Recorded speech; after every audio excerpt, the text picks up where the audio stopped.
Chegou em 2005, atendi o telefone. Marcos, você está escalado para voar ano que vem. Você vai voar com os russos. Você tem 5 meses para aprender o sistema. Detalhe, você sabe que na Rússia eles falam em russo. Então, você tem os primeiros 3 meses que aprender russo em paralelo com os 5 meses que você tem para aprender tudo. E nessa época também, o meu filho, ele teve um diagnóstico de câncer no sistema linfático.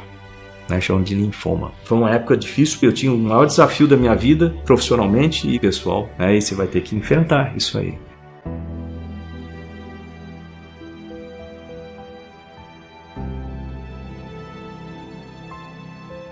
Meu pai era servente, então a vida era apertada, morava numa periferia, numa casa de madeira lá tal. Minha mãe era escriturária da rede ferroviária. E eu não era piloto, mas eu queria ser. Então, quando você tem um sonho em alguma coisa, é bom você estar próximo do seu sonho. Aí o que eu fazia? Eu ia para lá no aeroclube, ficava junto com os pilotos, ajudava a empurrar avião, limpar planador. Mas eu não tinha dinheiro para pagar os voos, que eram caros, né? Mas eu estava lá. E aí os pilotos lá falaram assim, bom, já que você não tem dinheiro para voar aqui, por que você não vai para a Força Aérea? Na Força Aérea você pode voar, pode ter uma carreira e tudo mais, ótimo. Mas eu tinha que passar no concurso da Academia da Força Aérea, que não é fácil, você tem que estudar para chuchu, para passar ali. E além disso, né, não deve ser diferente da vida de muita gente, eu tinha que trabalhar para ajudar em casa. Então, quando eu tinha 14 anos, eu consegui meu primeiro emprego com carteira assinada, que era lá na Rede Ferroviária Federal também, como eletricista aprendiz. Um dia eu estava lá trabalhando na Rede Ferroviária, estudando os meus livros para fazer a prova da academia. Achei que aqueles caras já trabalhavam lá um tempão. Um deles chegou para mim e falou assim, rapaz, tá estudando o que aí?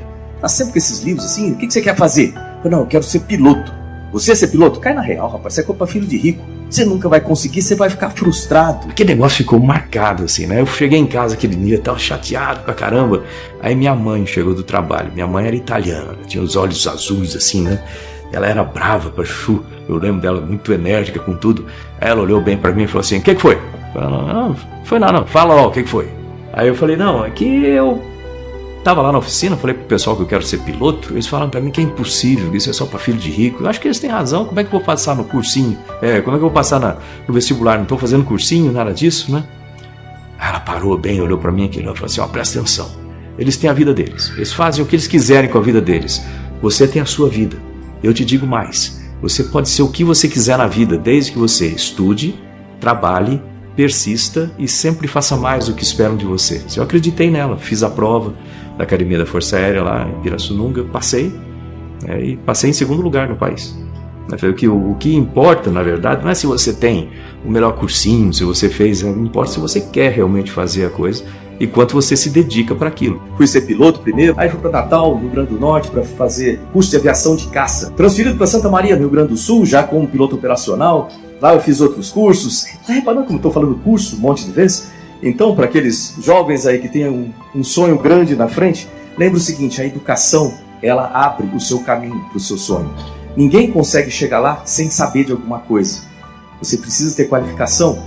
Se você está bem preparado, as coisas acontecem na sua frente. Elas convergem para aquilo lá. E eu queria, logicamente, ser astronauta. Tinha aquele sonho de ser astronauta, né? De voar mais alto, chegar, ver a Terra lá do espaço, tudo.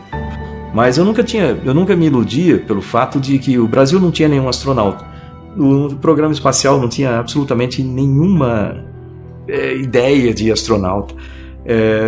A única maneira seria se eu fosse americano, eu sou brasileiro. Então não tinha condições de fazer isso, mas mantinha lá na frente. Aí vem aquelas coisas, acabam se juntando. Aí eu fui para a Força Aérea Americana. Força Aérea Americana, voltei ao Brasil, voei com a Rússia. Voltei, aí eu falei, eu preciso agora incrementar a minha parte acadêmica de novo. Aí fui fazer um mestrado em quê? Otimização de trajetórias orbitais, já para começar a alinhar mais os processos ali. Nessa época, aí que vem a coisa. O Brasil entrou no programa da Estação Espacial Internacional. De repente chega essa situação. Falei, agora eu posso, né? Aí eu me inscrevi, aí mandei a papelada toda lá, fiquei esperando. Aí eu entrei numa sala, tinha um senhor lá sentado, chefe de seleção. Aí ele olhou bem para mim, falou assim, Marcos, sim senhor, Pontes, sim senhor, Marcos Pontes, sim senhor, você foi o escolhido, você foi o selecionado como astronauta para representar o Brasil no programa da Estação Espacial Internacional com outros 15 países. Você, se aceitar, pode ser o primeiro astronauta da história do país. Uma missão pelo país e para o país, levar a bandeira do Brasil pela primeira vez ao espaço, nas mãos de um brasileiro. E isso vai exigir sacrifícios da sua parte e da sua família. Você sabe que tem riscos envolvidos, não sabe? A gente não quer, mas talvez na tentativa de realizar essa missão você tenha um acidente e sacrifique a sua vida. O curso demora 2 anos, aí você fica fazendo especializações. E nada de ser escalado, né? Até que chegou em 2005, o chefe da estação espacial me ligou. Pois não, ele, Marcos, você está escalado para voar ano que vem. Sério? Como? Não tem espaçonave voando aqui? Não, você vai voar com os russos. Ok, quanto tempo eu tenho? Eu tenho 1 ano e meio para aprender os sistemas lá? Não, você tem 5 meses só. Detalhe, você sabe que na Rússia eles falam em russo. Sim, senhor. Pois é, você vai ter que aprender russo, porque o controle fala em russo, o checklist é em russo, o manual é em russo, o painel é em russo, as aulas são em russo, você vai ter que fazer prova em russo. Então, você tem os primeiros 3 meses que aprender russo em paralelo, com os 5 meses que você tem para aprender tudo. Então eu falei, pô, é um desafio e tanto. E nessa época também, o meu filho, o Fábio, teve um diagnóstico de câncer no sistema linfático. Foi uma época difícil para a Chu, eu tinha o maior desafio da minha vida profissionalmente e o maior desafio da minha vida pessoal também. E você vai ter que enfrentar isso aí. Então, o meu filho mesmo falou assim, pô, você tem 200 milhões de pessoas esperando que você cumpra essa missão. Bem, eu sou um deles. Foi assim que eu fui lá para Zvyozny Garadok, Cidade das Estrelas, para fazer o treinamento. Ok, passa todos os testes, exames médicos, aquela coisa toda. Aí pronto para voar. Aí a família foi para lá no último dia. E os russos, o jeitão deles, falaram assim, Marcos, sua família está aqui no quarto 232. Você tem 30 minutos, meia hora, para dizer adeus para sua família. Eu lembro que eles entraram na sala, a enfermeira olhando no relógio. Eu não sabia o que falar para eles. O que você falaria para os seus filhos se você tivesse 30 minutos para se despedir deles? Você não sabe o que falar, a gente não se prepara para esse tipo de coisa. Então, quando eles saíram do hospital assim, aquele momento foi o momento mais crítico para mim. Podia ser a última vez que eu estava vendo os 3, né? No dia seguinte eu estava sentado no topo do foguete lá esperando para decolar. Começa a decolagem, assim, em 9 minutos você vai estar no espaço. Você vai sair do zero, vai chegar a 25 mil km por hora, vai sair do zero, chegar a 200 km de altitude. Eu tirei as luvas, ficaram flutuando assim na minha frente. Aquele é o momento que eu estava realizando o meu sonho.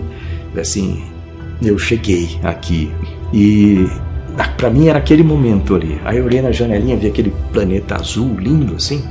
A primeira coisa que eu pensei quando eu cheguei ali, eu lembrei lá atrás, naquele dia que eu estava na oficina, falando com os meus amigos lá que eu queria ser piloto. Eles olharam para mim e falaram, pô, isso é impossível para você, isso é coisa para filho de rico, rapaz. Você está estudando para quê? Você vai ser inútil, você vai ficar frustrado. E depois, quando eu cheguei em casa, a dona Zulei, com aqueles olhos azuis dela, falou assim, olha, você pode ser o que você quiser na vida, desde que você estude, trabalhe, persista e sempre faça mais do que esperam de você.